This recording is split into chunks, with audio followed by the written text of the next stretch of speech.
Well, good morning and welcome to the session of the Northwest Illinois Regional Volunteerism Conference, A Year of Belonging. My name is Pam Clark-Reidenbach, and I'm the Executive Director of NICNE, the Northern Illinois Center for Nonprofit Excellence.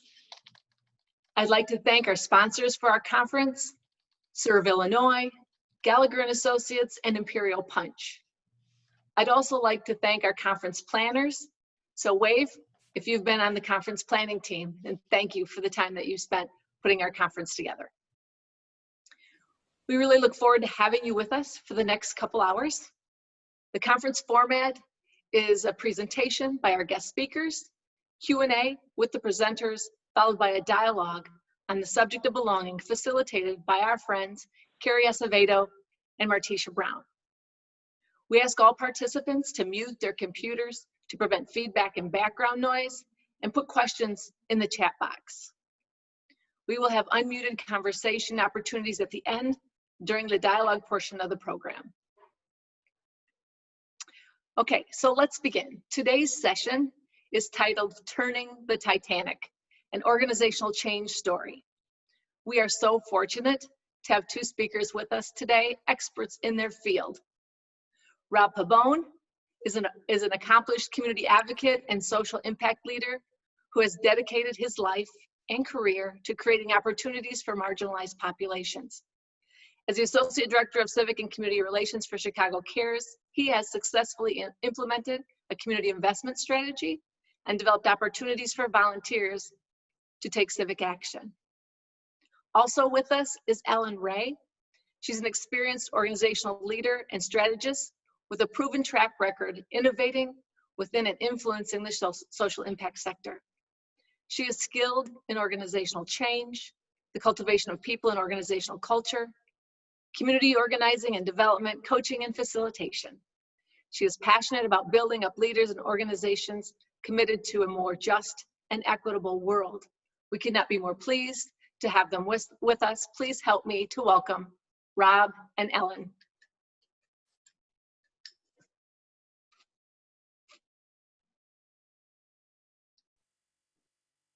I think Rob is going to kick us off. I'm going to get our PowerPoint, our screen share going. Yeah, so I just want to say I'm very humbled by that beautiful introduction. I've never been so well received. Thank you, Pam. That was very nice of you all. Just want to say, good morning to everybody. Thank you all for being here with us today. We're going to take you on a journey with us to talk a little bit about our transformation. But before we get started, I just once again want to give my colleague a chance to introduce herself, say hello, and I'll introduce myself again and we'll jump into our introduction. Thanks, Rob. Again, my name is Ellen Ray. I'm the Chief Strategy and Solutions Officer at Chicago Cares, and I am thrilled to be here among my colleagues across the state and being able to share space with folks who are grappling with the challenges of this moment as we think about how our organizations meet the moment. So it is good to be in community with you and to be present. Thank you, Ellen. Once again, my name is Rob Pabon. I'm the Associate Director of Civic and Community Relations. Super thrilled to be here with everybody today to share our story, learn from you all, reflect with you later. So we're really excited to talk about how we have began this journey and are in the midst of it right now. So to get started, I'd love to talk a little bit about how we reoriented our established and yet outmoded institution into a thriving, cutting-edge, emergent player in the social impact sector. So starting in 2016, Chicago Cares found itself in the midst of a sector and cultural changes for which it was unprepared. The social impact sector was focusing more on outcomes over outputs, and both foundation and corporate donors were reducing their support due to organizations' inability to articulate impact effectively. Isolated acts of interpersonal generosity were no longer sufficient as the sector sought to move the needle on large, intractable social problems like violence and poverty. At the same time, national movements like Black Lives Matter We're also changing Chicago's narrative around equity, forcing the city and its institutions to grapple with our long history of racial, economic, and social segregation. Addressing systemic inequity requires everyone stepping into the part they can play, including organizations like Chicago Cares. In this changing landscape, Chicago Cares found itself feeling a crisis of relevance to the city's social impact landscape and change efforts. Together with a committed board of directors, we realized quickly that we needed to be dynamic and adaptive, not comfortable and stable, and that this moment in time required a new leadership strategy focused on innovation, strategy, and change management. What has transpired since is a story of intentional, sometimes painful, organizational change, complete with the associated risks, rewards, pitfalls, and victories. Chicago Cares' story, what we affectionately call turning the Titanic, is an important case study for nonprofits across the country who are facing changing political and funding landscapes and grappling with their own future relevance. Organizations, even 30-year-old, well-established, and well-funded organizations, can pivot when necessary to become the dynamic, adaptive organizations that our city and our country needs. So we're going to start by sharing sort of the premise and the frame for our conversation and give you our basic thesis. We are using a metaphor today, which Rob and I love doing. It's a coaching tool where we try to take something that has been fairly complex for us and make it accessible by telling it in a story. And so we're going to use the story of the Titanic to talk about our work. But the premise of today's conversation is that nonprofits, particularly those that are well established and proven and successful today, and this was true when we originally gave this presentation in June, and it's true now, are like the Titanic facing an iceberg of change. We designed this session to talk about the crisis of responsiveness and relevance that organizations, particularly those that are well established and proven, can face as the context shifts and the expectations of nonprofits shift generationally, technologically, and politically. We are in the midst of changing expectations. And nonprofits, in the face of those changes, are posed with powerful and often agitational questions about why what we do matters and how it could matter more. Nonprofits who fail to answer the call to evolve are like the Titanic facing down these icebergs of change. We call them our cultural icebergs. So the thesis is ultimately that icebergs are inevitable. They're not good or bad or right or wrong, they just are. They exist, and that change, in fact, is inevitable. And we could spend time and energy debating the merits of the icebergs themselves, or we could develop the organizational capacities and capabilities to navigate these icebergs or navigate these winds of change. The power to take an agile approach or to shape our relationship to change is part preparation, part skill, part muscle, and part art. And those preparations, those skills, those muscles, and that artistry are all enhanced by our efforts to practice them, just like anything, day to day, in an effort to be able to use them reflexively or automatically when we are called to in big moments of upheaval, like the ones we are experiencing today, for instance. So today we want to identify that there's an urgency to this conversation. And while it is long-term, it is also very present with us because we are seeing the addition of icebergs, it feels like daily right now, to our organizational oceans. We've added COVID this year and what COVID-19 means for our organizations and our relevance. We also have significant social uprising happening across our country. We also have significant unemployment. Ultimately, the landscape is full of cultural and social icebergs that we need to consider how we navigate. And we think that some of the learnings that we're sharing today to these significant icebergs of change are relevant, but we know that there is more that we are learning right now, actually, as we continue to navigate these icebergs. And there are lessons that you have about these icebergs and how we can navigate what I would say are not threats, but just realities that we will need to contend with as nonprofits.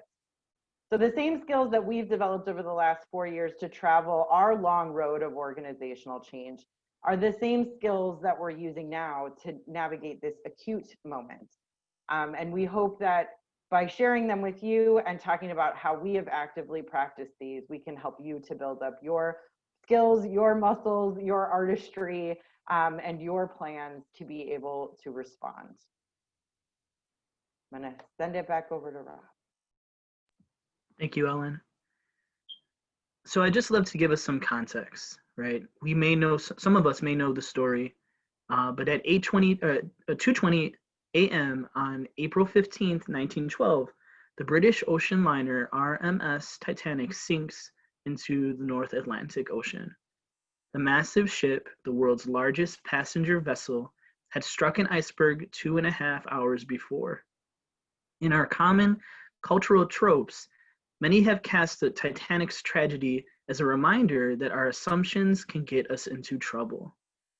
Titanic's creators believed that they had built an unsinkable ship, and they acted wholly out of that assumption and the feelings of invincibility and inevitability that resulted.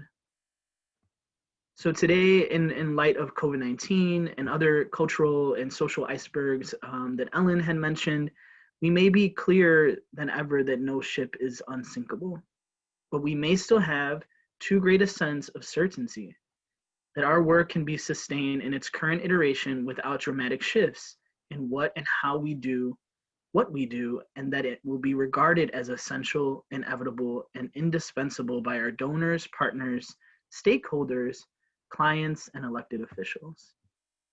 Learning both from cultural tropes, that is the sinking of the Titanic, and from our own organizational journey, it is our hope today that we can help you consider how to turn our Titanics to effectively navigate the sea of icebergs, cultural and viral, that threaten our sector. Let's send it back over to Ellen. So we're going to jump in the use of our metaphor. And so we are, again, using the metaphor that many nonprofits are like the Titanic, facing icebergs of change. And we're going to explore specifically 5 conditions that led to the Titanic disaster and how nonprofits, including us, so again, we're talking about us here. I just want to be clear. This is self-analysis that we are willing to share with you. But how, though there are 5 conditions that led to the Titanic disaster that nonprofits can manifest in our work. And so we want to share what we learned about how to turn and adjust for those conditions to shape our relationship to change. So what went wrong with the Titanic? The first thing that we're going to talk about is that scale, resources, brand, and innovation gave them a false sense of security that created, as Rob has already identified, the myth of invincibility and inevitability. Titanic was the world's largest passenger ship. It was aiming to be its fastest. It was backed by financier JP Morgan, who had ticketed passengers who were the who's who of the rich, the famous, and the elite. And he had a critical innovation. The hull of the Titanic was divided into 16 compartments by 15 bulkheads that were presumed to be watertight. Because 4 of these compartments could be flooded without a critical loss of buoyancy, or it sinking, the Titanic was considered unsinkable. The watertight compartment design contained a flaw, though, that was a critical factor in the Titanic's sinking. While the individual bulkheads were indeed watertight, the walls separating the bulkheads extended only a few feet above the waterline. So the water could pour from one compartment into another, especially if the ship began to list or tilt. Organizations that have achieved scale, have diversified or reliable resources, for instance, those that have reserves, a strong brand, and a sense that they are secure in their market position, can succumb to a false sense of security that creates a myth that we are invincible or inevitable as organizations. Chicago Cares is a nearly 30-year-old organization engaging volunteers at scale. We have sustained a strong revenue base over those 30 years. We do have reserves. We have a brand that is well respected and a powerful and well-connected individual giving base. We had, and still sometimes have to struggle against, a sense of security in our market position. Now again, today it's harder to continue to think that we are secure in our market position, but we have to constantly push back against this idea that nonprofits are inevitable or invincible because of our value in the market. In order to combat the myth of invincibility or inevitability, we had to use, and are still using, our first turn strategy. We had to name, vet, and manage our assumptions. So in order to do that, we needed to listen to constituencies that generally don't shape our work. We had to talk to people who don't engage us or who stopped engaging us. Today, we're talking to people who may be actively divesting from giving, for instance, or from nonprofit funding, or talking about budget cuts. We're seeking alternative perspectives and vantage points. So we're asking others to help us see things that we do not see. We all have blind spots. And so we're asking people who do similar work differently and people who do different work, complementary, to give us feedback about our efforts, to help us assess our efforts. We are focusing less on the nice and the safe and more on the honest and the meaningful. I will say that has been a struggle and continues to be a struggle. We asked for honest feedback and we started giving it more often. And we've been saying and continue to say things that make some people deeply uncomfortable. We are engaging and amplifying the voices of dissent and conflict, particularly in our work, because conflict is generative. So we are allowing conflict to change and challenge us. And we are allowing ourselves to challenge others in ways that make space for newness and next level ideas. We are identifying and cultivating internal champions. So we call these folks our mavens, taking after Malcolm Gladwell's tipping point. These folks have often been silenced or timid, and they have often been voices of dissent that have been unheard. And so we are trying to lift up those voices inside our organization and around them. And we're building high impact partnerships. Particularly, we're building them early in our change process. So if we know there's a change we want to make, we're bringing people into that change very early, often bringing unlikely suspects to the table. And a key example of this for us is when we started doing more community-driven work, we went to community organizers first and asked community organizers to be our earliest partners in the shift to a more community-driven framework. And we are gaining early wins that prove alternate premises. So everything we do when we have a change idea about how we need to pivot or adapt, again, sort of turn our Titanic around an iceberg, we want to prove early that alternatives are possible and stoke our imagination that another world and another way of working are in fact possible by demonstrating small wins as early as possible. And now we're going to talk about our second myth. Thank you, Ellen. So our second myth is that the myth of invincibility or inevitability inspires a false sense of confidence that leads to uninterrupted bias in decision-making and skewed risk-taking. So let me talk more about this in regards to the Titanic. The Titanic was bottom line going too fast, full speed ahead. It's the propellers that get a bad rap, but it's the human error of failing to heed the warning and failing to correspondingly adjust the speed of the journey that got the Titanic into trouble. The myth of invincibility and inevitability reinforced the imprudent decisions to maintain speed in dangerous waters. As a result, there was 37 seconds between the sighting of the iceberg and the collision.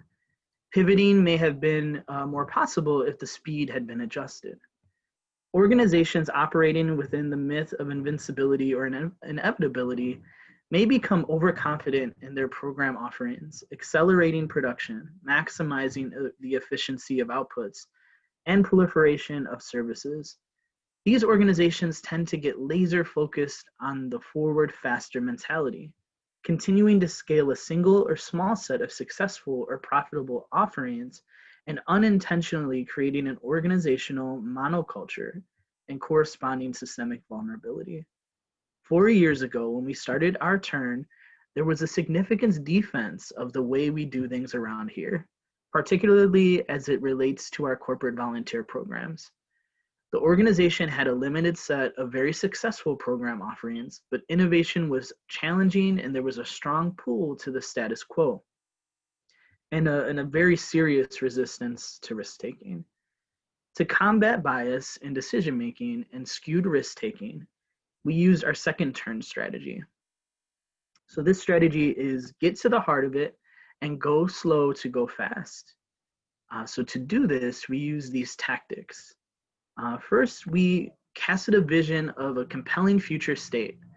We weaved together a more complex picture as more people participated in it and making it more robust. We also took the time to deeply understand what is essential and exceptional about the work only you can do. So we started with our strengths.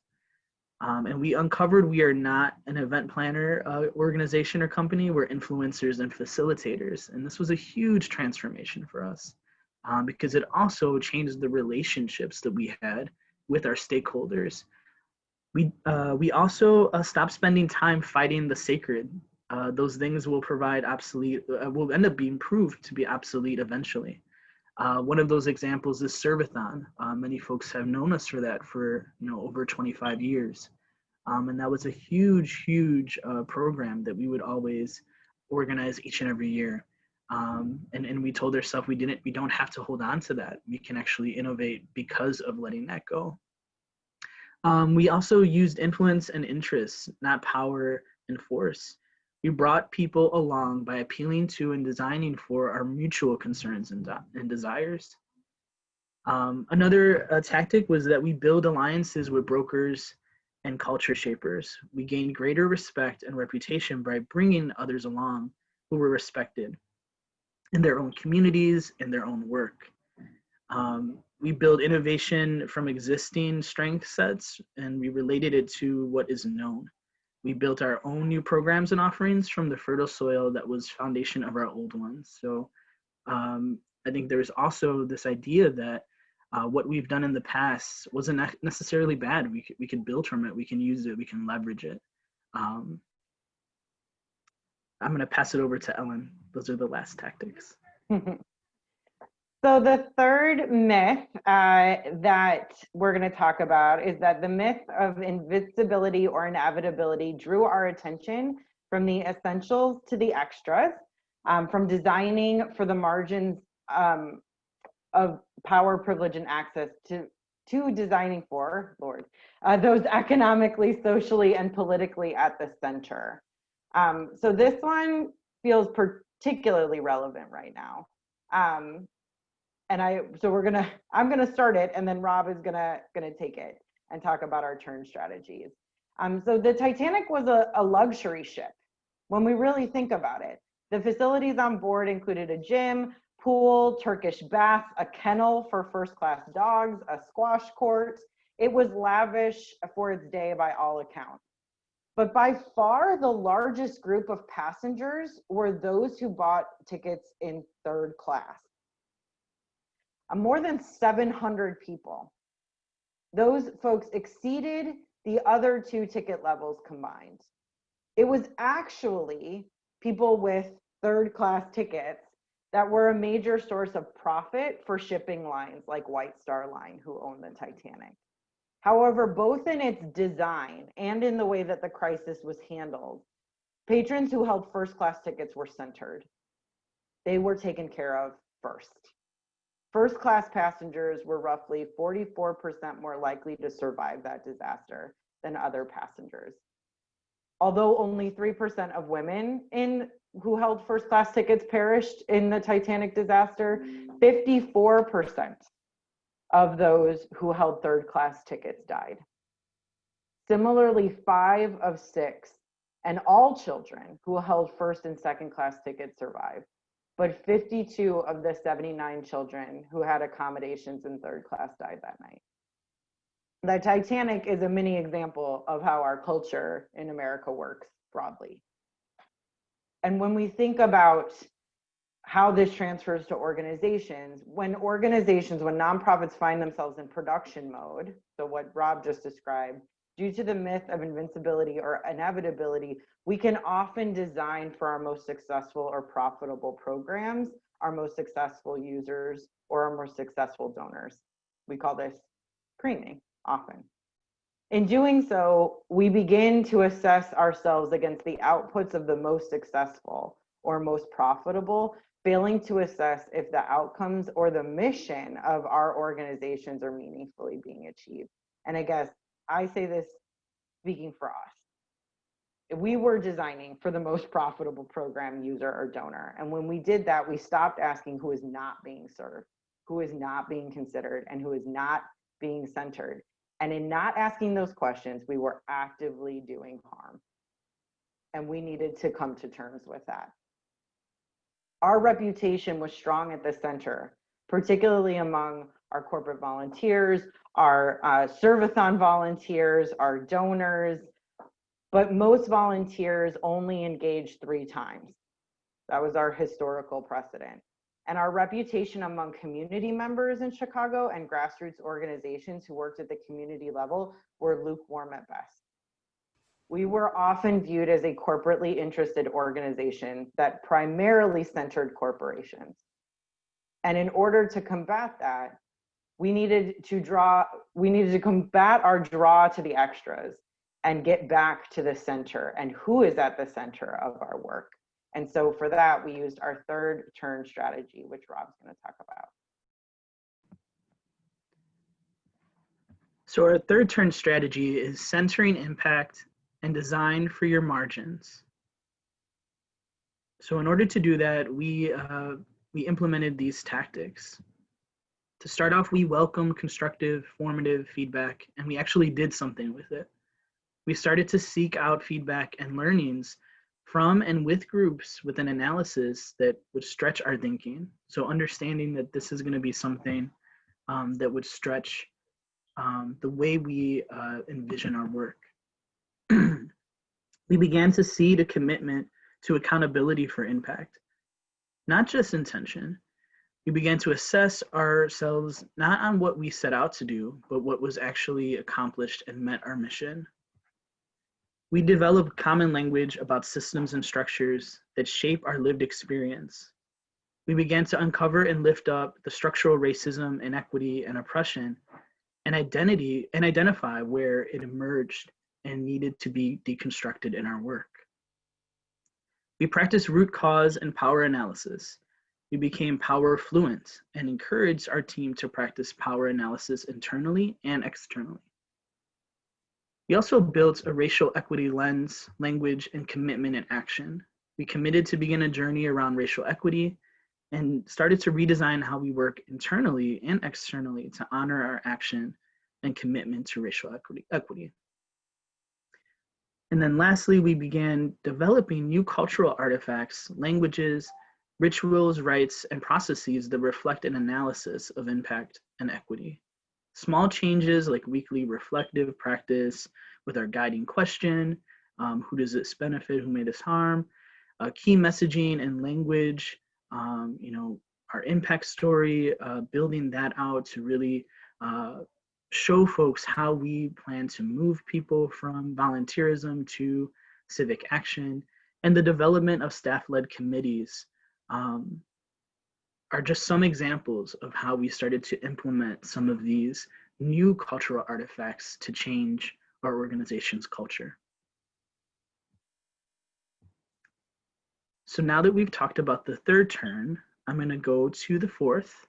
And the fourth turn, I guess the fourth myth, I should say, before we get to the strategy, is the myth of invincibility and inevitability breeds impact complacency, a lack of urgency, and a satisfaction with meeting the minimum standard.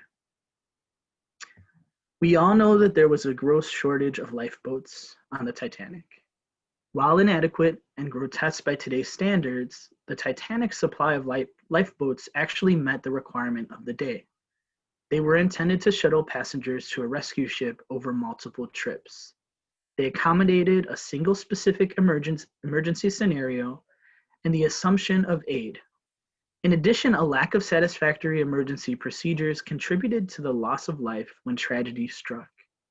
A lifeboat drill had been canceled, crewmen were not properly trained on the emergency procedures, lifeboats were not adequately filled, and the wireless radio operator dismissed a key iceberg warning. Organizations are lulled by the myth of invincibility and inevitability into impact complacency, using only the muscles needed for the work now and failing to stretch and exercise the adapted muscles needed to turn or pivot. They rest contented on their laurels, satisfied with what has already been achieved and making no further effort. As a result, they meet or only just surpass the minimum requirements of their mission and impact. When we started our organizational change story, we had a lot of, if it's not broke, don't fix it type scenarios. And the definition of not broke was based on profitability.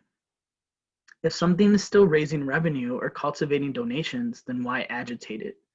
Even if revenue was declining and satisfaction was slipping with the services. So in order to combat complacency, we use the fourth turn strategy. Act intentionally with urgency. And so to do that, we use these tactics. We frame movement and directionality. We were careful not to suggest what we were doing previously was bad or wrong. So I spoke about this earlier. We were just simply looking to go from good to great. We defined our potential greatness clearly. When we knew who we were and what we could accomplish, we were able to articulate the greatness, and how we can mobilize resources and bring more access and visibility to our donors and leaders, especially in regards to our partners in Black and Brown organizations in Chicago's South and West Sides. We fostered resilience in the face of hardship through coaching and support. We were asking people, including our volunteers, to change, and change is hard, especially after years of involvement. So we invested in coaching and support, increasing the investments in people to make the change too. We also invested in leadership and leadership development. No one person holds this vision, which makes it an institutional, cultural, and sustainable mission. We have trained up an entire generation of new organizational leaders who are capable of sustaining and accelerating this organizational change. It's more than a succession plan, it's sustainability. We also built a culture that values adaptation, agility, and the ability to shape change. We literally say to people we are hiring, that if you don't like change, they should not accept the job, even if we offer it to them.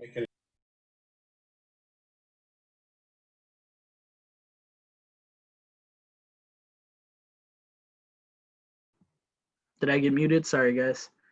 Adaptability and problem solving are parts of performance assessment. Forecast the icebergs. That's another one of the tactics that we used. It's basically we wanted to be able to know the domains that shape your work and our work, and be nosy to anticipate threats and changes. We spent a lot of time and energy forecasting forward in 5 domains: the market, the sector, politics, operations, and finance. This work gets done multiple times a year, and we are nosy about everything to be sure we can do it well. We also reframe change as an opportunity and actively encourage problem solving. We regularly reframe asking ourselves how we live in this world as it is and how we shape the world we want it to be. We rarely choose feeling right or justified over achieving our goal and making an impact. We also build systems that allow us to focus on what is timely and important. Our annual action planning is how each and every year we collaboratively lift up and choose our strategic priorities for the year. They must be aligned to our strategy, and individuals are assessed against their part in them for performance management. And then lastly, we consistently choose to live to fight another day. You can't make an impact if you don't exist or you've burned the bridge. So we have to make tough decisions sometimes and look to the long game to make sure that we are able to live into our mission and move the folks we are trying to influence. I'm going to turn it back to Ellen. So our last myth is that the myth of invincibility or inevitability ultimately reinforces isolation and independence. The idea that we can go it alone, that we don't need to rely on others, or that our strengths and assets will be sufficient to carry us through a moment or a period of time. So there is a whole mess about how the relationship between another ship called the SS Californian and the Titanic played out that night. There are questions about whether or not the wire operator on the SS Californian was testy, whether the Morse lamp was used when a wire should have been used, whether there were flares that were ignored because they were white and not the color that indicated that it was a sister ship. I don't have answers to any of those questions clearly, but it is widely agreed that had the SS Californian responded to Titanic's distress calls, the lifeboats may have been adequate to ferry the passengers to safety as planned. And because they are invincible or inevitable, because they have a successful portfolio, because they have the means to produce, because they have strong feedback from at least one stakeholder group that thinks that they're doing a great job, and because they can say, even if they're meeting the minimum, that they are meeting their mission, the organizations like us that we're discussing often don't feel the need to form interdependent webs of reliance. Chicago Cares is one of these organizations, or at least was until the last 4 or 5 years. We worked on an isolated impact, generally with organizations that also were fairly self-sufficient. We did not have interdependent webs of reliance. We had relationships, we had partnerships, but we were not vulnerable enough to be reliant on others. The work was not complicated. It was not slowed down by the messiness of complex relationships that often included struggle and tension and conflict, and also joy and creativity and generation. In order for us to combat the isolation and independence that can be bred by the idea of invincibility or inevitability, we had to use our 5th turn strategy.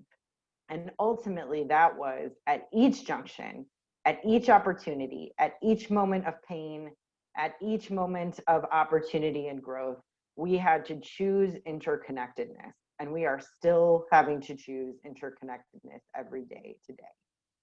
To do that, we had to acknowledge some changes we had to make. We had to choose messy potential over contained control. And this one is particularly challenging today, I will say, because right now I have personally a great desire to feel some semblance of control in my life. And so being able to choose the messy potential every day takes a stretch. Our partnerships are not perfect. We are not the perfect partner, but they are full of not now full of unmet expectations and accountable conversations. They are full of relationship and grace and patience with one another. And yes, there's conflict, and yes, there's tension, but there is also joy, beauty, and ultimately deeper impact. We are learning to share power, to share shine, to share resources, and to share relationships. We've had and are still working to change everything we do to fit this idea of interconnectedness, including how we make decisions about our projects, including how resources are prioritized and shared, including how credit is given, and who has access and power within our partnerships. We are learning to be prepared to fail and learn and then still fail again. And we have done this a lot. So many so it's probably the content of its own workshop on how to fail and learn and fail again and not be demoralized. We have made people co-laborers, co-conspirators, co-accomplices in the choices that we make in the face of the unknown. When we don't know what to do, when we're facing ambiguity, we invite others in to help us discern the path forward. We've had to learn how to let people into our process, into the sausage making, into the places where we don't know the answers, the places we want to protect, the places that we want to hold on to. And that takes organizational courage and a trust that your value does not lie in what you do and what you know alone. We've had to disclose our pain points, just like we're doing right now, and talk about our journey, also what we're doing right now. And we acknowledge it's a journey. We haven't arrived. We are still bossing it pretty much every day, all the time. But we're learning and we're deepening, we're being vulnerable and we're deepening our relationships and we're changing and we're having a different and better impact every day. And as part of that, we haven't required that folks arrive sort of with us or conformed. We've had to learn how to remember where we started, to fight the hubris that comes with feeling accomplished, and to extend the grace to our partners and volunteers who are at earlier stages of change, particularly our volunteers who are at earlier stages of change. We've had to remember that people and organizations do change. We remind ourselves every day that we are also still changing, that they are still changing, the they in our lives, whoever they are, and that change is possible. And we foster and kindle hope every day.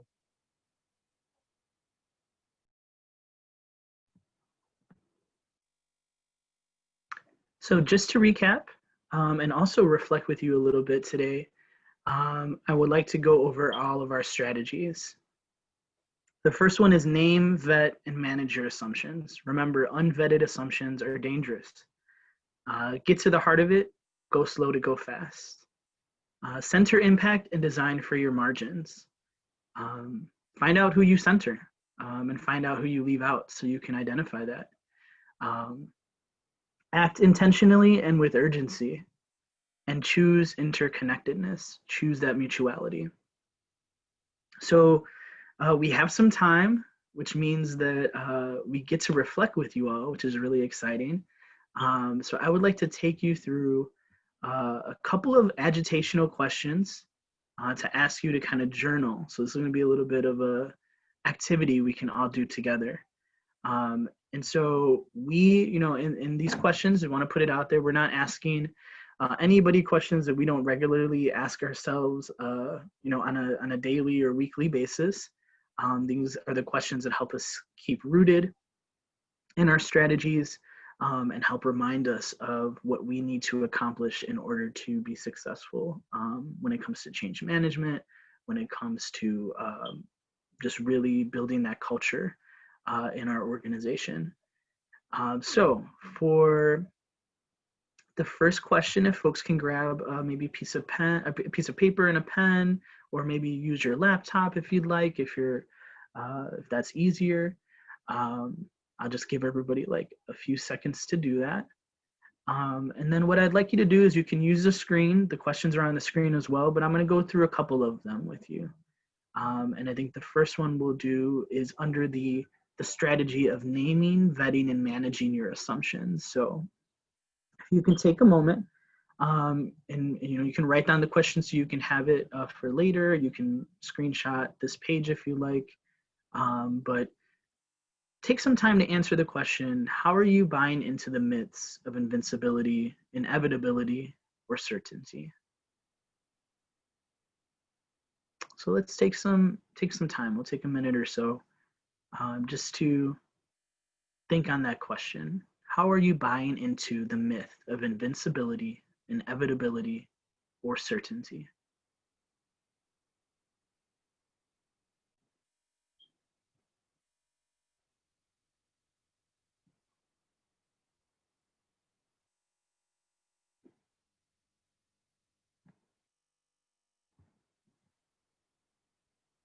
This is where I wish I had some like nice elevator music or some cool hip hop beats. I don't know people's favorite type of music, but just try to reflect, try to take a moment, and then we'll move on to the next question.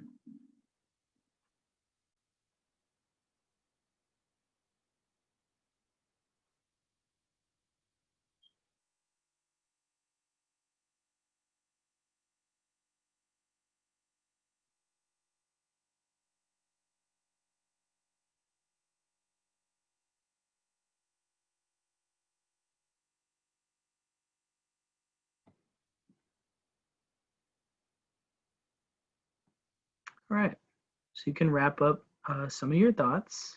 And like I said, you can totally screenshot this page and be able to go more in depth, as you reflect after the conference or at your own pace. But I do want to move on to another question, and we'll get to just a couple before we can get to some Q&A. So the next question I'd like to kind of ask you all to journal on is related to the strategy of centering impact and design for your margins. So I'd like you to take a second to think about who is not being served or considered in your work, or who is being harmed by your actions. So this is a tough one. Who is not being served or considered in your work, or who is being harmed by your actions?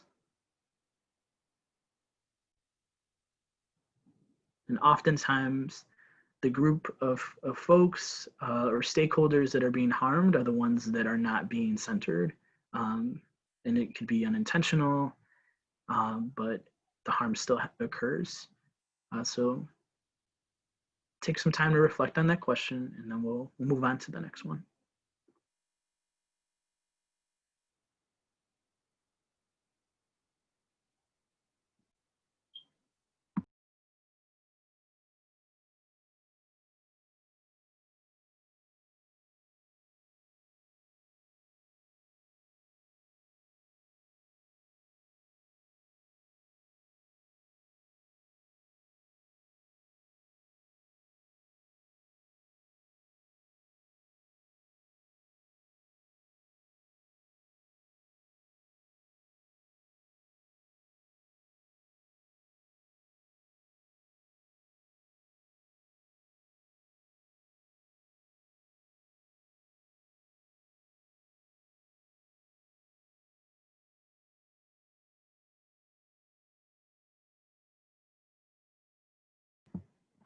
All right.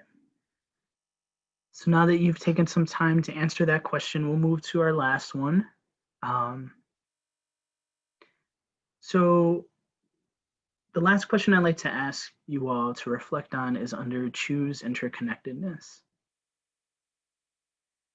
So if you could think and reflect for a moment on what is one thing you could do to begin building your web?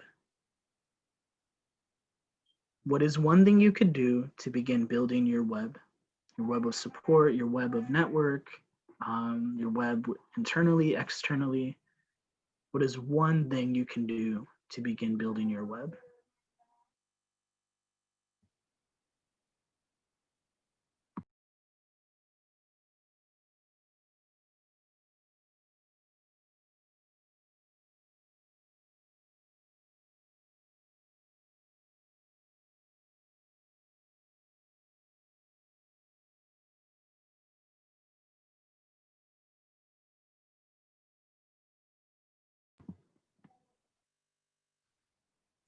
All right, so wanted to give you all some time to wrap that up, but I did want to also leave a few moments for questions as we are getting closer to our end time.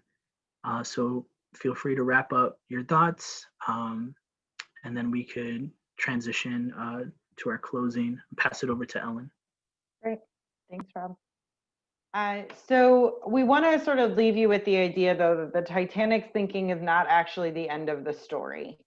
After the Titanic, the first International Convention for Safety at Life at Sea was held. Out of that gathering, there were actually a number of structural changes to practice and policy that were enacted. Policy changes that covered lifeboats, drills, patrols to monitor icebergs and shipping lanes, and a requirement for a 24-hour radio watch. There was learning, adaptation, and action, the crux of what we've described in this session. As we face turning our ships in the age of COVID-19, we too have an opportunity to think about what structural changes are needed, both because of what COVID-19 has made visible, but also because of what has been true since the founding of our country. We have an opportunity to think about what structural changes are needed for our sector, for our community, and for our nation to thrive. We have proven that we can adapt, but that issues of disenfranchisement, structural racism, inequitable distribution and access to resources continue to limit our ability to realize the fruits of our adaptation equitably across organizations and communities. So what will we do to act on what we've learned about what keeps organizations, communities, and our volunteers from being able to shape change and turn their ships? We've adopted a quote this year, and it has been both a inspiration and a conviction pretty much all year. The quote is from Maxine Hong Kingston. It's in a time of destruction. Oh, and actually, I think I have it on the slide. I do. In a time of destruction, create something. A poem, a parade, a community, a school, a vow, a moral principle, or one peaceful moment. As you think about what comes next, remember that we can create and recreate not only our organizations, but our society at large to be a more vibrant and equitable one. It's the work that we're continuing to be committed to in Chicago, and we're grateful to have so many colleagues in the struggle around the country and here in our state. So thank you for joining us. We do have some questions that we will have time to answer in the chat, and I see one from Ruth, in sort of asking what is sort of the new work. So Rob, I'm going to ask you to take that since I just talked. Yeah, so if I'm understanding you correctly, Ruth, I think the new work for us was being able to pivot quickly to this new moment and make sure that our work was relevant, that it was urgent, but also that it met the needs of our community partners. And so it's been definitely challenging to do that, but we've gone through a really amazing strategy process. It took us around, I think, around like 6 weeks to build out new programming that we had vetted.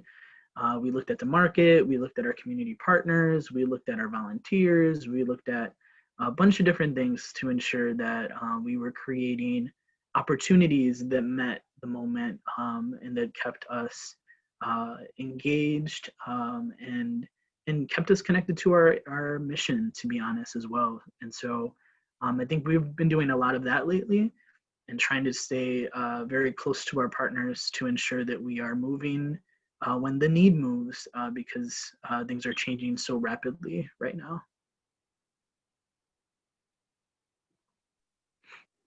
I also, Ruth, added some context in the chat that just starting in 2017, we really shifted our work to be focused primarily on organized communities on the south and west side of Chicago. So instead of working with discrete individual nonprofits, we started working with collective impact groups. So groups that were organized and had a common or shared vision for their future. And we came in as a supportive or sort of implementation resource to follow their lead. So I think one of the things that Rob is alluding to now is that because we laid that groundwork starting in 2016, 2017, we have a whole network of organizations that basically, like, if I'm getting down to brass tacks, like, tell us what to do and tell us where to be and how to respond in a way that is most helpful, because they have a clear plan and strategy for their future and what they would like, how they would like to see the city relate to their efforts. So I think we've moved from sort of situating volunteer programs within individual nonprofits, to situating them within community. And I don't just mean that physically, I mean that in terms of a collaboration of organizations working in concert to solve a problem or to realize an aspiration. And we bring volunteers to that work in a way that is directed by, led by, and shaped by those communities. And so where we did not have a footprint on the south and west sides of Chicago that was substantial prior to 2017, since 2017, I would say 90% of our work now happens in those communities in a way that is directed by and led by residents and leaders who tell us how volunteers can be helpful. And ultimately, I think that we are working to center that volunteerism isn't actually about what we accomplish, but about how service changes us. And so we are trying to create experiences that change the volunteer while also contributing productively to community goals and aspirations. And so it's actually a pretty fundamental shift. We have stopped, we stopped tracking certain things, right? We're tracking new things about how volunteers' perceptions and narratives about Chicago are changing, about whether or not they've met and connected to people who are different from them in our hyper-segregated city. But we've stopped like tracking the actual tasks. Like as a leader, I'm not asking how many benches we are making every year. I'm asking, instead how our perceptions, our narratives, and our actions have changed, how volunteers are more civically active in our city because of the transformational experiences they had through us, but because of the communities we serve and really serve together with, right? Not to. And so we're really trying to move from charity to a more justice-oriented framework, one focused on mutuality. So Billy shared a couple more questions in the chat to us. So what tools or activities did you use to come to a shared consensus on your new path with community members and stakeholders? Rob, do you want to take that? Yeah, so I think there was a lot. It was, I think there was some changes that occurred that were structural, and I think then there was relational changes as well. I think it was both. And so in the beginning, when the community investment strategy launched, we made sure that we created a team and brought on community members to work with our organization to serve as liaisons, as community leaders that would inform us of all the things that were going on in the community and really help us build those relationships with our community partners and grow them and develop them over time. But then I think also another thing that we had to do is really be authentic and go into the situations with an open mind and open ears and listen to our community partners and even partners that we were trying to build with that maybe we hadn't in the past, to make sure that we were hearing them, hearing their feedback, hearing their concerns, and really building with them as we moved forward with our relationship. And so I think that was a really important time. And then I think we needed to show up, like we needed to make sure that we were showing up and that we were doing the things that we had promised we were going to be doing moving forward. But we did implement a couple other structural pieces. I think we have annual planning meetings with our lead agencies, as Ellen was talking about, the agencies that are kind of overseeing the collective impact in communities. We meet with them annually. We meet with them more regularly throughout the year, but that annual meeting is really to start planning and seeing how we can bring additional supports, how we could be amplifiers, and really how we could connect volunteers and bring capacity building opportunities to that organization. And so I think those meetings really help us strategize, but also put plans together in a mutual way that helps us support our partners in their goals. I think another thing too is just like, there's structural things, there's relational things, but then there's cultural changes too. And I think we really took a lot of time and put a lot of effort into pivoting away from being actors in the work that's being done, and being more allies, being more amplifiers, being facilitators in these projects, and really allowing more space for community partners to do what they already do what they already do well, and have been doing for years. And so I think that also helped a lot in terms of building that trust and them being able to see that we really wanted to come in and support them rather than kind of run the show. So Carrie asked, what made you decide that you needed to right the ship? Was it a catalytic event or a series of events? So I think what I will say is most change, at least for us, is the response to what I often call like death by 1,000 cuts. It's actually for us in our organization been much more a series of events, but I think it can happen either way. To your point, Carrie, I think that we were seeing declining revenue, right? So we saw that our programs, we were getting a lot of feedback that there was sort of like a malaise or an existential crisis sort of happening in multiple parts of our organization. So we had companies that were asking us, you know, if we go and paint a school, why does it matter, right? And we were trying to, I think what Rob and I often talk about this as is like a crisis of relevance. We were trying to answer the relevance question. What is the relevance of our work? Are we actually solving problems, right? Are we actually getting to, you know, are we actually working, helping to cultivate volunteers to end hunger, or are we simply meeting the immediate need? And we think it's important to do both. So let me be clear, we're not suggesting that you do one over the other, but we are suggesting that like our existential crisis was that we could not say that we were actively part of the conversation about how to end hunger in our city. We were not showing up in that way. We were not showing up in a way that was actively making us an active participant in deconstructing segregation. And so we really needed to, when we saw this existential crisis happening, when volunteers are volunteering 3 times and then saying like, I'm just not sure what the point is after the 3rd time, or when our corporate partners are saying, I don't know why painting a school matters, and we have our board saying like, what is our impact? Like we read the signals that like we were having a crisis of relevance, and it made us ask the question, why does our work matter? So I would say like, I think this crisis of relevance is a real one right now for a lot of organizations, that when we have to socially distance, when we have to be apart, like we have suspended most of our in-person programming and moved to virtual and emergency services only. And when we have done that, there is a reassessment of our relevance that has to happen and the unique contributions that we can provide. But for us, it was that 1,000 small cuts. Like we had a lot of them. And if we didn't stem it, we were gonna bleed out, but it was gonna be a slow decline and not a like burning up.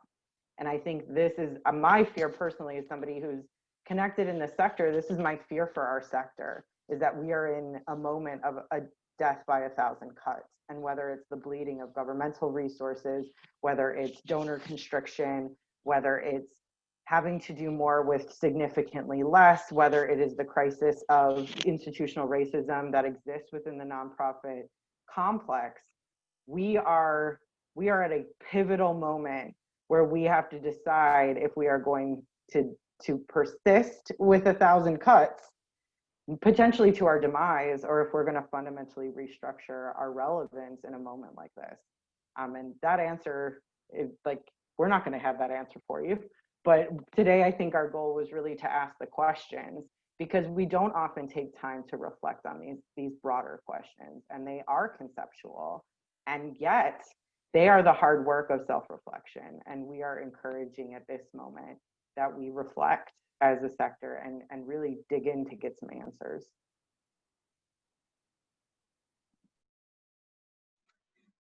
Fantastic. Ellen, Rob, thank you so much. Brilliant analogy with the Titanic, the myth of invincibility, right? Or some other words that we've heard, magical thinking, right? I took copious notes. I'm sure everyone else did as well. Fantastic job. We're grateful that you have come to Rockford virtually to share your experience. We hope that this is only the beginning of our relationship and partnership with you. But again, thank you. Thank you so much. And we welcome you to stay for the next portion of our event, which is the conversation, where we dig even a little bit deeper and we talk with organizations. So please feel free to share. Otherwise, if you need to stay, otherwise, if you need to go, we certainly understand that. But know that we'll be in touch and in contact with both of you. So thank you again so much. I'll actually be in Rockford on Saturday, so I'll be waving to all of you. And thank you so much. Please, our contact information is here. Please don't be strangers. We'd love to be in continued conversation. And can we share your PowerPoint with the participants? Yes, this one I can share. Rob did some work last night, and so we'll send this out to you so that you can share it with participants. All right, we so appreciate that. Yeah, so we're going to take a 2 or 3 minute stretch. for you to grab coffee, run to the restroom, whatever you want to do. And then we're going to dig into the conversation with our friends Carrie Acevedo from Habitat for Humanity and Martisha Brown from the Convention and Visitors Bureau. So stay tuned, stay with us, and we'll have additional conversation. Thanks, Ellen. Thanks, Rob.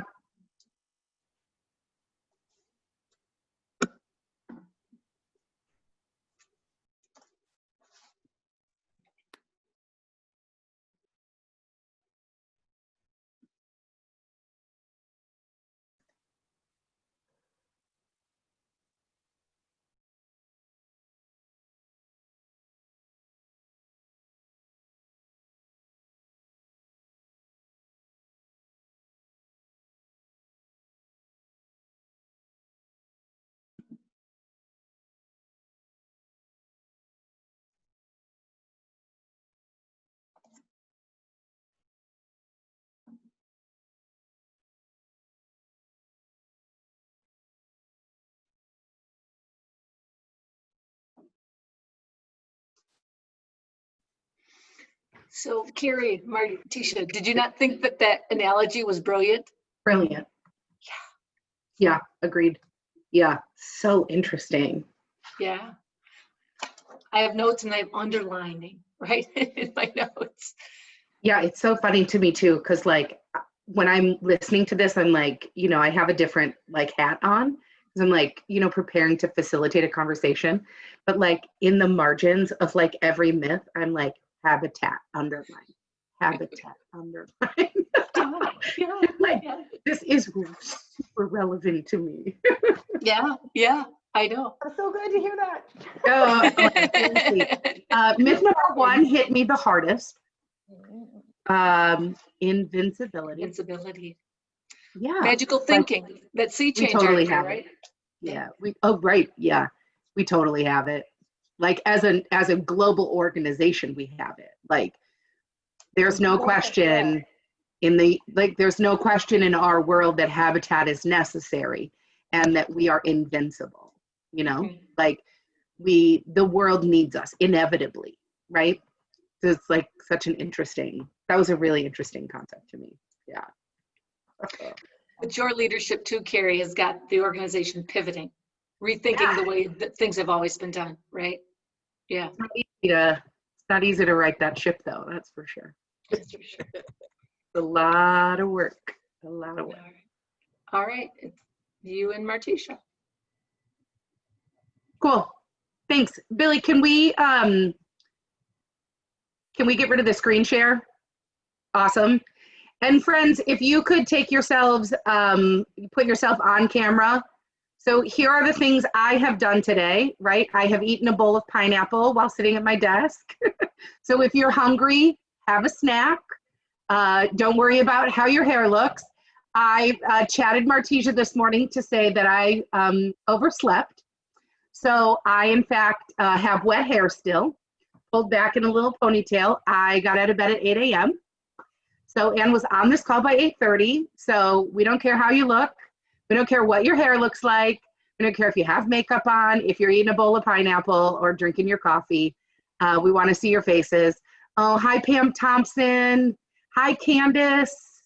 Hi, Diane. Hi, Jen. Oh, look at all my friends. Hi, Harlan.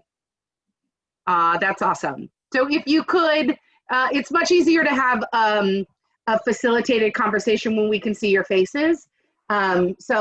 But I will tell you this, Billy sent me a list of participants today. So if we don't hear from you, we may call on you this time so that we can hear from lots of people's perspectives. So welcome, welcome. Oh, hi, Cheryl. I always like your little picture because you're like kind of waving in at the side. So it's nice to see you in real life right now. Hi, Beth. Good morning. Good morning, friends. All right, Martisha, I'll let you kick off the first question. All right, absolutely. So I think that session was absolutely phenomenal. A lot of information to take in, and I agree with Pam. There were definitely a ton of notes that I was taking during that presentation. So I just want to just kick us off with kind of a general question. What was one of the main takeaways that you took from the session?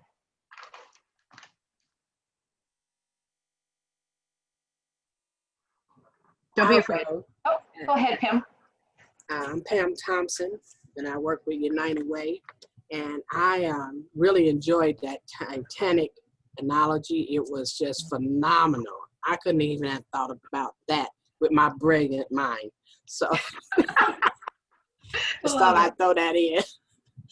But I like the impact complacency. Sometimes we just get so complacent and say we're doing such a good job. We have nothing wrong.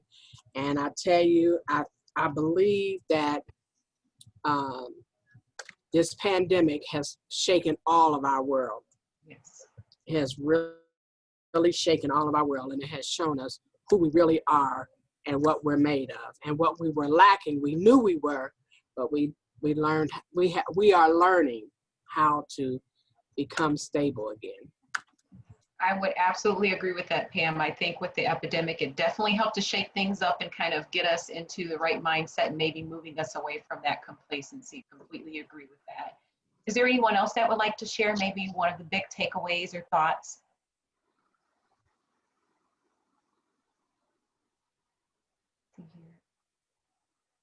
I'm clicking through. No worries. Well, maybe we'll get a little bit more specific. Carrie, you feel okay with me moving forward with the next question? Yeah, can I ask a real quick follow-up question? Yeah, absolutely. So this, this whole series is about belonging, right? So in April of this year, we were going to have a full day kind of deep dive conversation about ensuring belonging and equity and inclusion in our nonprofit volunteer programs, right? And so we were going to spend a full day having this conversation. And then the pandemic hit, right? And we decided to pivot this conversation to this year-long series of the same conversations about belonging, but then, have more time to digest them and have conversations about it. So after COVID hit, though, the world, right? We were on camera, like legitimately on camera, as it relates to police brutality.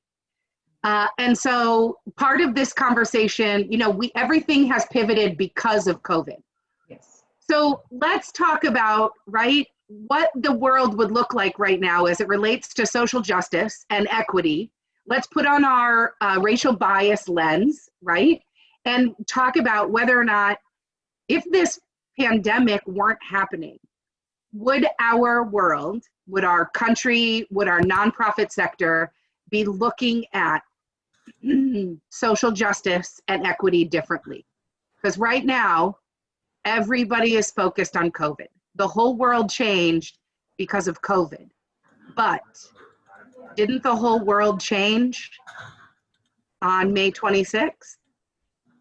So let's talk a little bit about that. Like, Pam, you said, right, that like everything has changed so much since COVID. Do we feel like COVID has maybe overpowered this conversation? Give me your insights, give me your thoughts. Do you think that we would be reacting differently? Would more resources be being spent? Would more time and energy and conversations be being spent if it wasn't for this pandemic? Would social justice be our #1 conversation right now?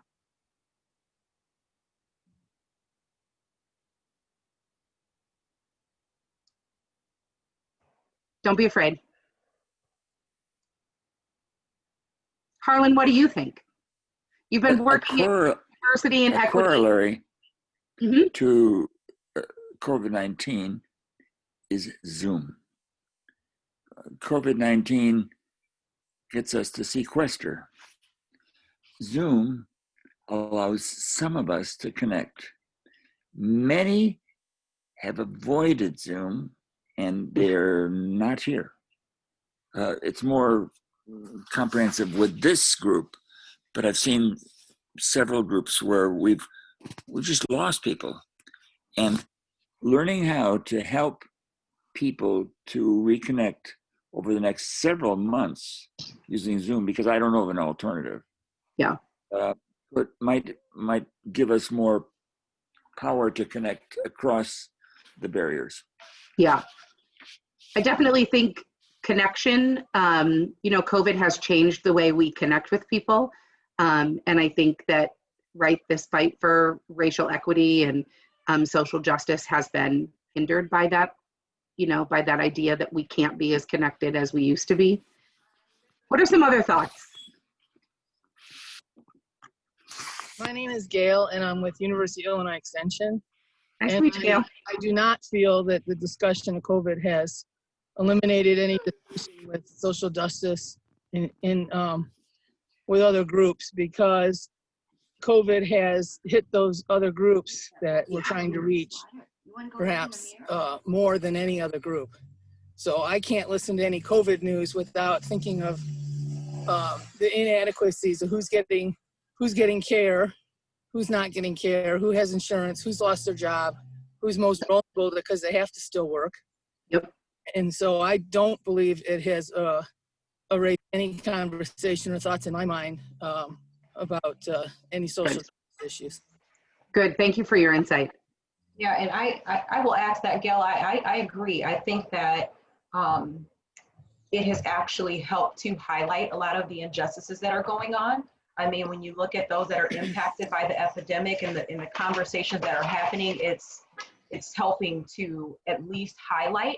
Now, I'm not sure how much of a change that will occur without us all taking action, but I think it has definitely helped to highlight what's going on in some of the injustices. It's just paired with many of the things that's been going on related to police brutality and injustices. Right, and I'm referring to all going back to March 16th when we first went to work at home and remotely, but if it hasn't highlighted it more than anything, I don't know what will. Yeah. Yeah, absolutely. Great insight. Very, very good insight. And I think that kind of follows suit with the next question that I wanted to share with you guys is, when we're looking at what's going on and we're looking at the viewpoint of injustices within our community, how do you feel the importance behind building partnerships and building relationships and sharing power? How do you think that can pair with us providing more equity and really looking at what we can do to be more representative when we look at our volunteers? So again, looking at those partnerships that can be built, sharing relationships and sharing power, how do you think that could be beneficial as we look at providing equity and justice?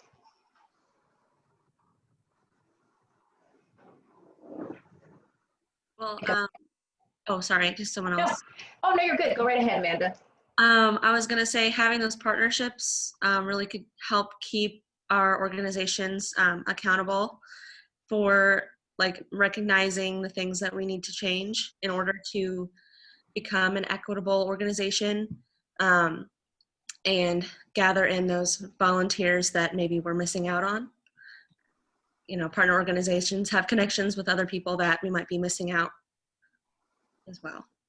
Absolutely. I appreciate that. Yeah. I think there was someone else off. Is that Diane? It's like, it says Diane and Candy.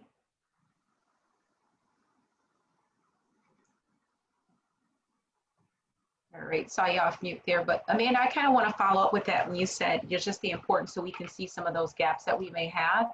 I just want to ask in general to everyone, do you have a full listing of all of your partners and all of your stakeholders? And do you see a gap there where maybe you're not connecting with different minority communities or maybe socioeconomic classes?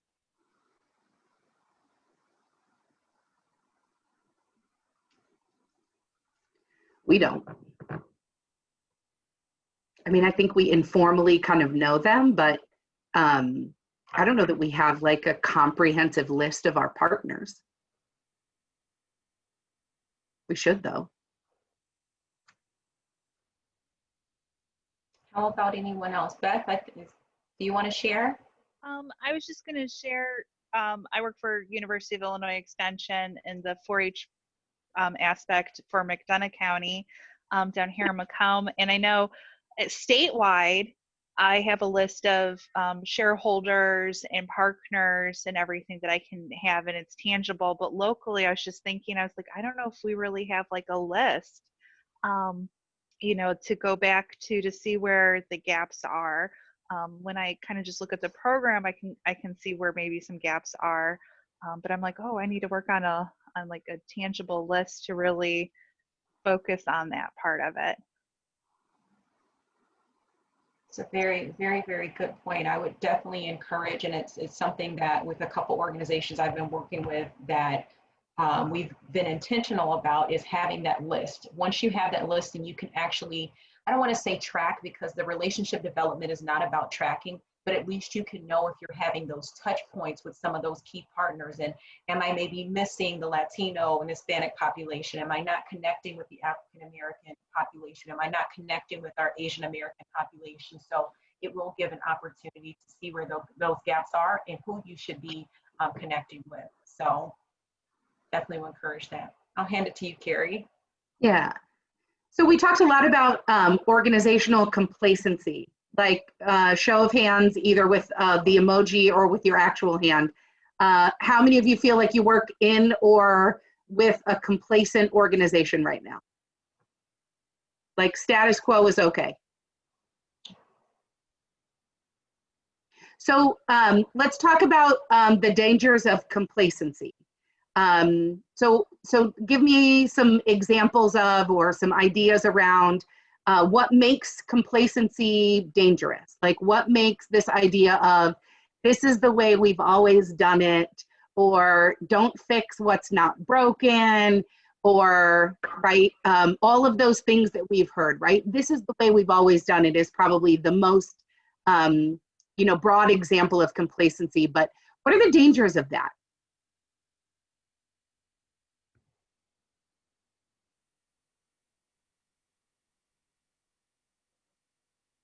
I will take and say that it will not bring inclusion. For sure. And it will not bring the interconnectedness that you might need to spread out abroad. And remember that you're not the only one. It's me and my four and no more. So it's a very dangerous place to be, especially if we're going to stay there. Right. And Pam, for your organization, do you feel like you're there? Like you've kind of been in the same state for a while, or do you feel like there is a kind of evolving philosophy of change? There is an evolving philosophy of change. Right. Good. Let's hear from some organizations who are kind of complacent, like that they do what they do. Leadership board kind of feels like, this is the way we've always done it, and we're doing a great job. And, anybody in that situation right now?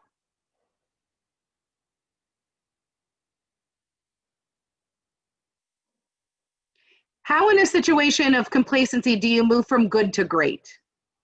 Like what are the ways for you as an organization to move from being a good nonprofit organization to a great, a top 25 community by 25, right? What are those things that will help us move from being a good organization to a great organization? Harlan, go ahead. Amanda, I saw your hand too. I'm going back to the complacency thing. Yeah. A few years ago, we had an organization called Contact, where many volunteers cooperated and were there, and people could call a helpline. Now the United Your Way has contracted with an organization in another city, and we have 211, but it's not the same.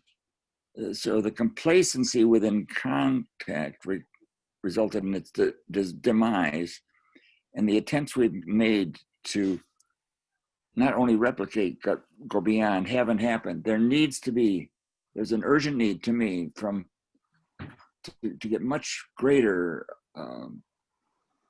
reaching out and connecting and bringing volunteers in and making it so that when people need help, they might, for example, FaceTime or Zoom even with a human being who's there listening to what's going on with them, not simply refer them to an agency. So that's an area where I see a need for something to happen. I'm not in a position to do any of it except to just hold it up and then have somebody maybe contradict or agree with me. Mm-hmm. Thanks, Harlan. Amanda, what were you going to say? Okay. Could you repeat the question? Because I'm I got lost. Yeah, how do you go from being a good organization to a great organization? Okay. I would say including every part of your organization in the conversations, like your board, your staff, your volunteers, making sure that everyone is up to date, well, and your partners as well. And maybe discussing what needs to be changed to include everyone. Yeah. Because sometimes, like I know in our organization, we have an annual fundraiser, the Beaux Arts Ball. And I feel like a lot of people don't feel like they can participate because it's this high class event, it's a gala, and people think that they have to dress a certain way, they have to look a certain way and have, a certain financial status. So we've already kind of started taking those steps and are making some changes, allowing people to, like make them aware that they don't have to dress a certain way necessarily. You don't have to wear a dress. You can wear like a nice suit or whatnot, just so people don't feel like they can't participate. Yeah. That's one thing COVID has really helped us learn, right? Is that there are many ways to accomplish the same goal, right? And although there might not be physical interconnectedness, this group right here is literally the perfect example. So this would have normally been, right, a conference where, we would have asked people from all over the state to come. And what would have happened was that a majority of the people who would have been in the room would have been from the Rockford area, the Chicagoland area. But we have people today from Quincy. Amanda, I think you're from Quincy, right? We have the RSVP friends from Southern Illinois.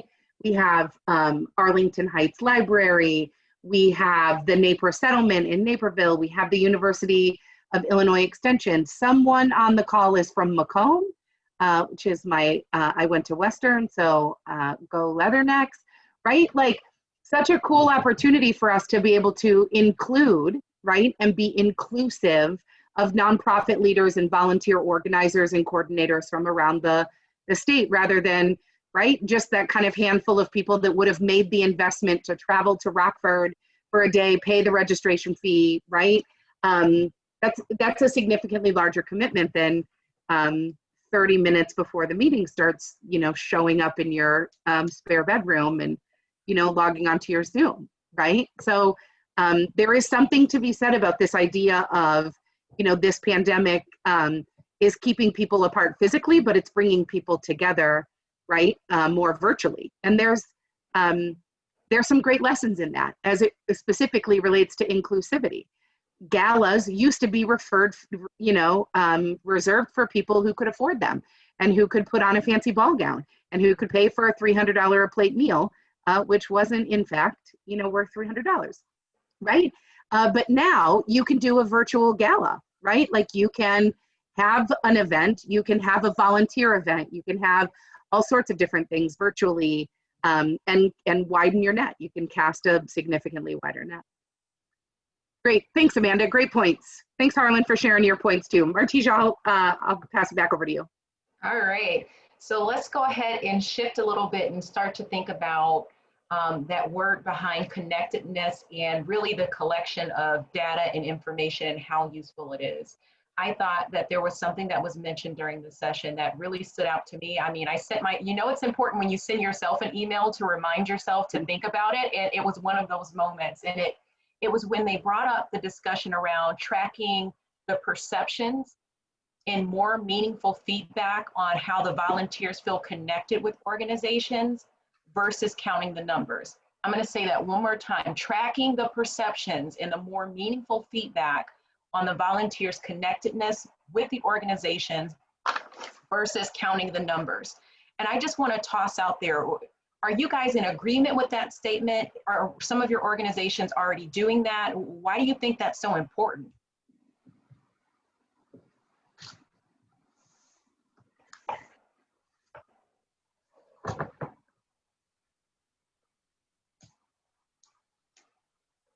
So is there anyone right now that may already be working to collect data, whether it's through surveys or connecting with their volunteers and asking some true, important, meaningful feedback questions? Not tracking the number of benches that are built or the number of tasks that are being completed, but really focusing in on how their volunteers are feeling connected and engaged. Is there anyone that's doing that, or anyone that thinks that that's important? I'll say something. I think it is really important. I just started my volunteer coordinator position, so this has been super helpful for me every month joining in on this conversation. And I've been considering the questions that we ask and updating those, and I've already made some adjustments. You know, I've asked a couple questions about like how the volunteers would want to be recognized, I guess, like because I feel it's important to recognize our volunteers, and like what's a good like non-monetary way of recognizing our volunteers that's going to be the most impactful. But yeah, there's certainly other questions we could be asking as well. Yeah, I really love that, Amanda, and I like the fact that you guys are asking those questions, because that could shift and change based upon the demographic that you're working with. Not everyone receives, we all know that from being in the workplace, not everyone receives recognition or likes the same type of recognition. And so really applaud that that's the mindset that you're already thinking about. I think, is it Candace? I think Candace had a comment. Yeah, so can you hear me? Sure can. So we haven't necessarily gone about collecting data in any type of way, but we were recognizing that a lot of our volunteer corps were senior volunteers, retirees, and all of a sudden due to COVID, they could not come back to volunteer with us.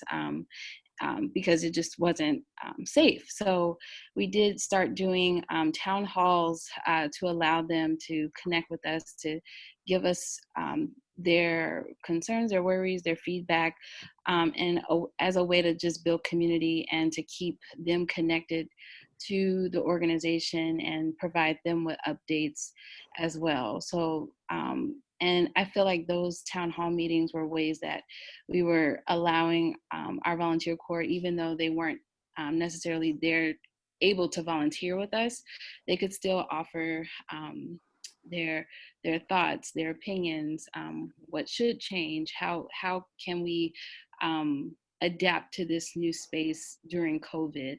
And I think that they really appreciated being able to participate in that way, even though they physically couldn't be with us. And, you know, we were able to adapt and adjust and make the changes necessary while still including them. And some of them have slowly started to come back into the space. Not all of them, but they're still there. And because of that, even they've built like such strong relationships amongst each other. They've decided to go off and do their own like Zoom meetings together with their the crew that they tend to volunteer with on their particular day.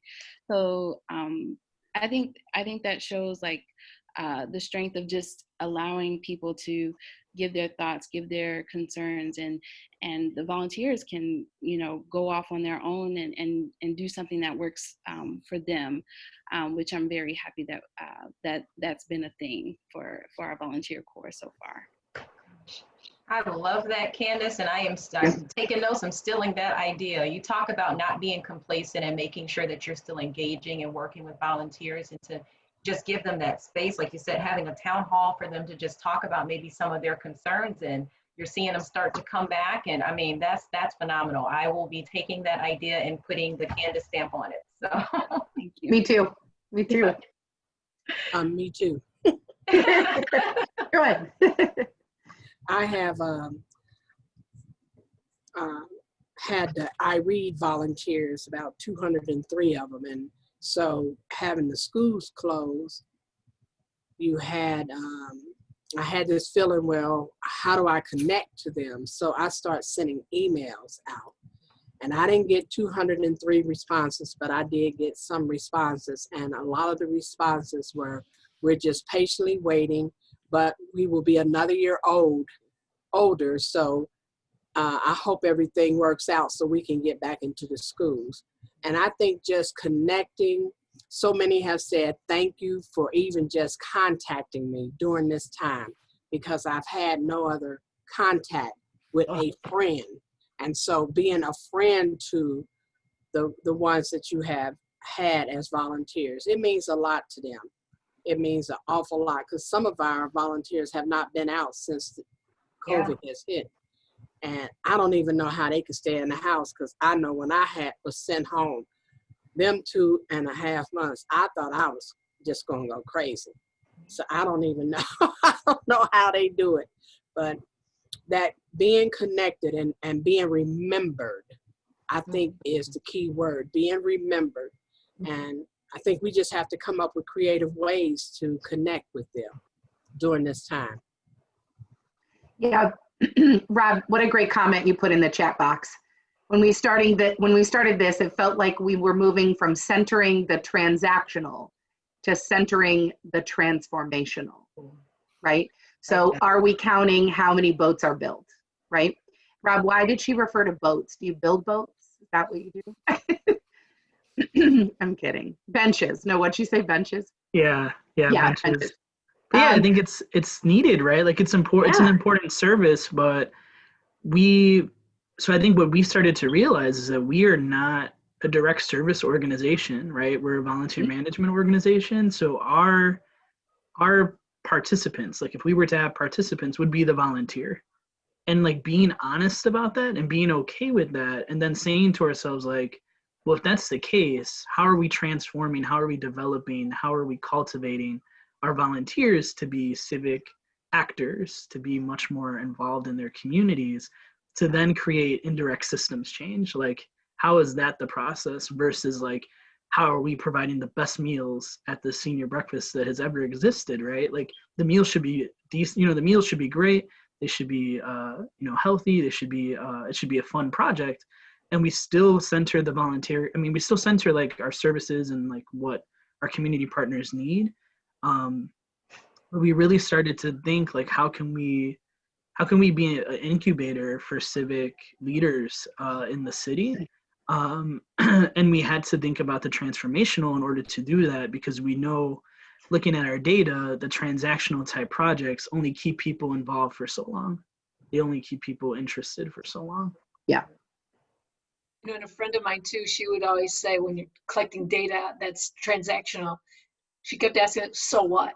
So what? So what? To get to the more transformational conversation, to continue to ask ourselves that as we're collecting information. So what if we have 150 benches, where are we trying to go? What are we trying to get to? What are we trying to change? Yeah. Yeah. And how many of us are tracking those transactions? Like, how many volunteer shifts have you done? How many hours did you do? What did you complete in that period of time? As opposed to what impact did we have on that volunteer, right? We know what impact we're having on the program, right? So like every time someone comes out and builds with Habitat, we track them in our system as a transaction. Their name, the company they came out and built, with, and then, how many hours they put in. As opposed to doing some kind of, informal survey or, tracking something other than they just simply came and they provided this work for us, right? There's moving from transactional to transformational is it's a huge concept, but one necessary to ensure that our organizations don't die by 1,000 cuts. Well, I love that, and I did see, Harley, you have a comment there. I just wanted to kind of chime in and say that I completely agree with that transactional moving to transformational. Just take a moment and think about personally the reason that you volunteer. You are not volunteering to build a bench, and so I think that we all have the opportunity to have a mutually beneficial service. So not only are we servicing our direct population, what we focus in on, but we're also being a service to our volunteers. I think about the seniors, and it gives them an opportunity to maybe be engaged.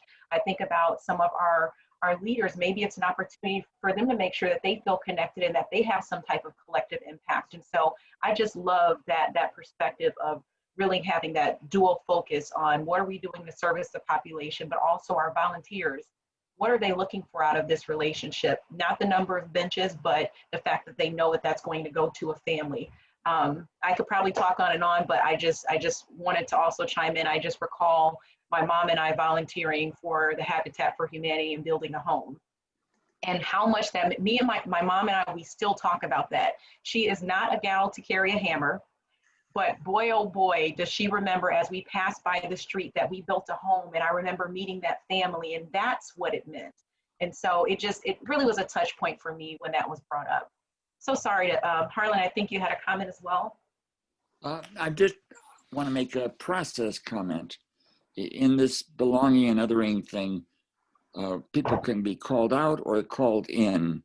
And I'm hoping to call in the 20 people who did not do what I did, which was to stop looking like this and start looking like this. And there's 20 of us who I still don't see. And I'm missing them. They're othering themselves. Thank you. Rob, I saw you reacted very viscerally to that comment, right? Like bringing people in versus, yeah. Yeah, I think, and that's a big part of change management, right? I think that if you want to build a new culture, you have to be able to figure out ways to call people into it, activate people, meet them where they're at. I think that if you want to change systems, especially, I know Harlan's talking about getting us activated and in front of him on the cameras, but if you want to change systems, which all of us are part of systems, you have to be able to try to reach folks in a way that gets them connected and feels like they are making progress. So yeah, I definitely agree with that. Like nobody likes being called out or shamed or anything like that. Like, and so using that empathy and bi-directional empathy is really important. There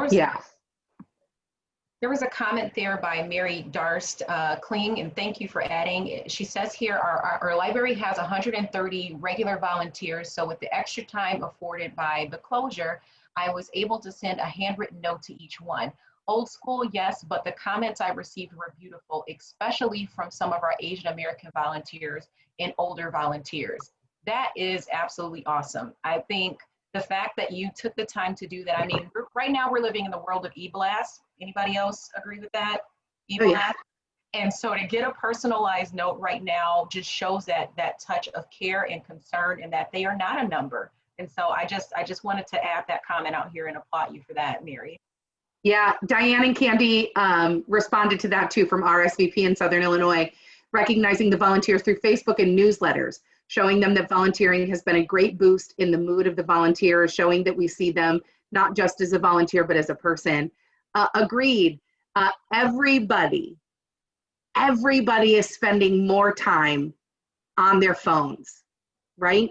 We just have more time on our hands, right? Some of us are grocery shopping on our phones or on our computers, right? And so we're spending more time with electronics right now. So what better way, right, to recognize volunteers and engage volunteers than to, do some shout outs on Facebook or Instagram, those kinds of things. Diane and Candy, we've been doing the same thing with Habitat. We've been, working really hard to kind of do these volunteer spotlights. Thanks to our friends at RSVP, Kristen Krieger, I'll do a big old shout out to you and your team. Their RSVP newsletter does a great job of recognizing senior volunteers, and then we share that on our Facebook page. And that's some of the stuff we're getting the most hits on, right, are our volunteer stories. And we've started a blog recently and are doing these impact stories about our families. And it's amazing that within minutes of us putting a story out about one of our home buyers, the phone will ring off the hook by people who are interested in either volunteering for our program or becoming a home in our program. Like, how do I get to participate in that? So the fact of the matter is that we're all spending a little more screen time. I get a weekly update, and every week it's like, your screen time is up 5%, and then it's 5% the next week. Yeah, I should probably cure that obsession, but right? Great way to recognize volunteers and to make people feel included in your organization. Candace says we've done phone calls with our senior volunteers, and it feels so good to hear how they're doing, letting them know that we're thinking about them. Jeannie said, I'm the new volunteer manager position at the Gale Board and Library. Oh, welcome, Jeannie. That's awesome. We're glad to have you. But I've created a recap of how the volunteers have served the organization so staff members can understand how they help. Cheryl says, big shout outs during National Volunteer Week in April, and yes, handwritten thank you cards. Great ways to engage volunteers and make them feel still included in your organization at a time where they can't like physically be included. There is a point that Janine made, and I wanted to just kind of highlight that. She said with the recap, she's communicating that to staff members so they can understand how they help as well.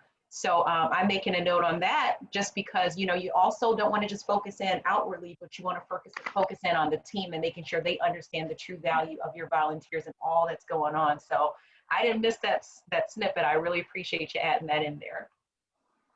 Awesome.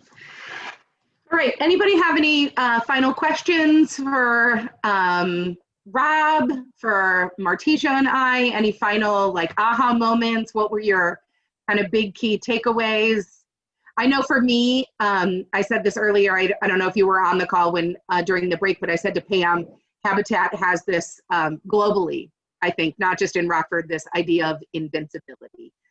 We're Habitat for Humanity. Like, we're always going to exist. We're always going to be necessary. Everybody knows our name. But there is some serious vulnerability in that, right? Like, we can't rest on our laurels. We can't just assume that every day for the rest of the lives that Habitat's going to exist. I also felt that one of my biggest takeaways was really the end conversation when Ellen talked about death by 1,000 cuts, right? This idea of, right, is there a decline in revenue? Are there some crises like happening within? Are people questioning your relevance? Like, why would I do this when I could be doing something else, right? Or how does this even help? Or are you struggling with volunteer retention? She was saying, right, they were seeing that volunteers would come 3 times and then they would never come back again.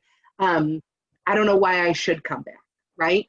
Are you in a crisis of relevance? Like, I felt that was such an interesting, a really interesting reason for why Chicago Cares chose to right the ship and to make this transformational change. Even before this conversation of inclusion and belonging, or this, kind of conversation on a national stage, even before that, your organization, Rob, recognized that it needed to transform, and that there was, you were moving in the wrong direction. And so status quo was questioned, right? And you moved from being an organization of transaction to transformation. So I felt that was like a really telling answer to that question of, it wasn't this big catalytic event. It wasn't this one time, oh my gosh, we have to change everything because that thing happened. But it was like this series of, kind of smaller things that once put down on a list, you recognize that you were in a crisis of relevance. Let's hear some others. Any other kind of aha moments, takeaways? What are your action steps? What are you going to do in the next 30 days between now and the next time we come together as it relates to, kind of moving into this idea of transformation? Harlan, I see you went off mute. Yes, I'm just making an observation. For years, I've stood up in meetings with We're Alive and said, look around. Do you see any people of color? And I was attempting to confront the segregated community we live in. Well, look around. Look what we have here in terms of diversity and leadership. I'm so pleased with Nickney. Me too. We're trying, right? It is Doing it. we're doing it. We're having this conversation at our AFP chapters. We're having this conversations at local nonprofit boards of directors, right? Like, we have to be more inclusive. We have to be more equitable in everything that we do.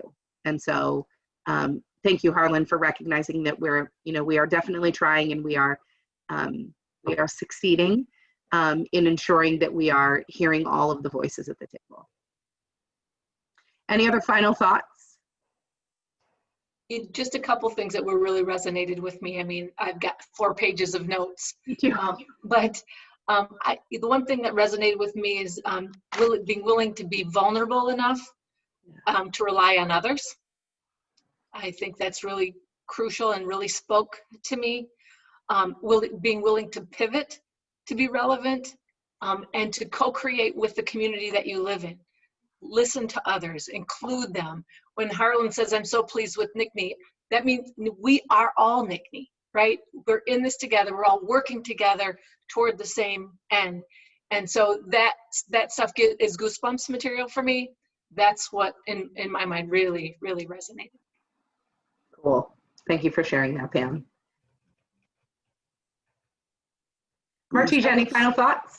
Yeah, I was just going to say, I would just add to that. I was actually in a meeting a couple weeks back where we were just kind of discussing, as we look at the county, who are those collective impact agencies, and NCME was on the top of the list.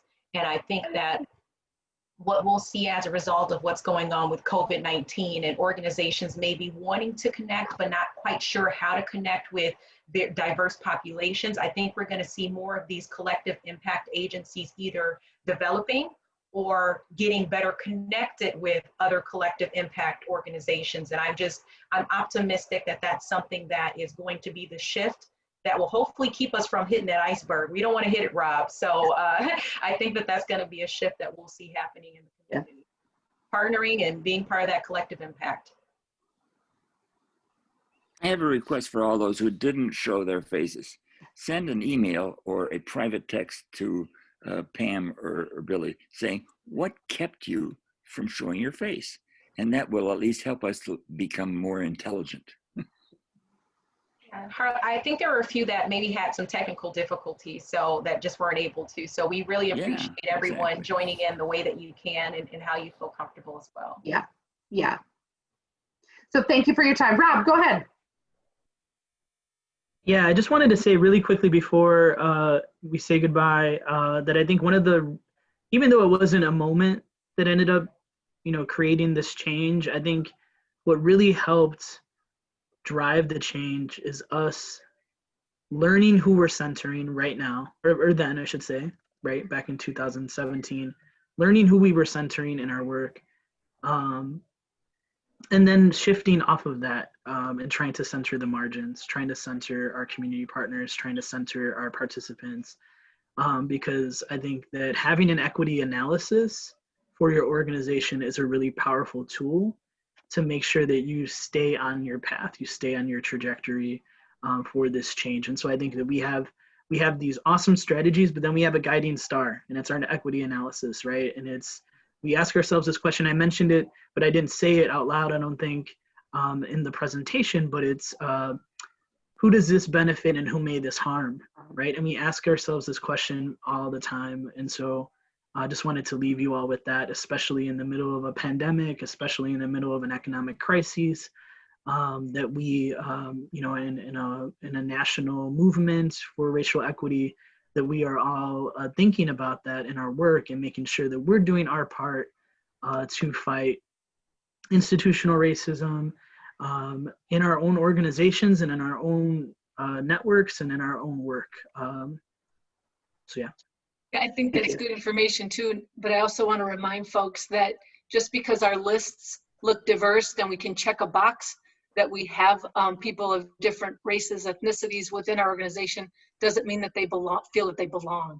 So taking that extra intentional effort, right, to make sure that we check the culture of our organization and that people truly do feel as though they are seen, heard, and are valued.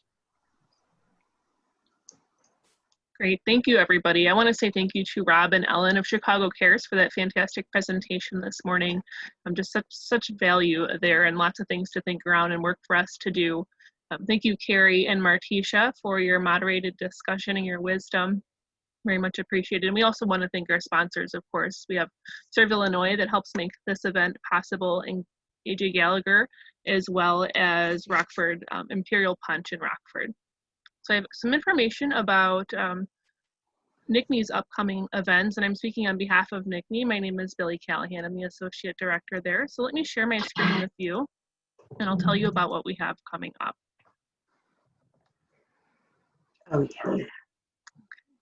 We are so excited to share that we have John Powell coming to Rockford virtually on October the 23rd. He is internationally renowned speaker on civil rights and social justice and a law professor from UC Berkeley. He is also the founder of the Institute on Othering and Belonging there.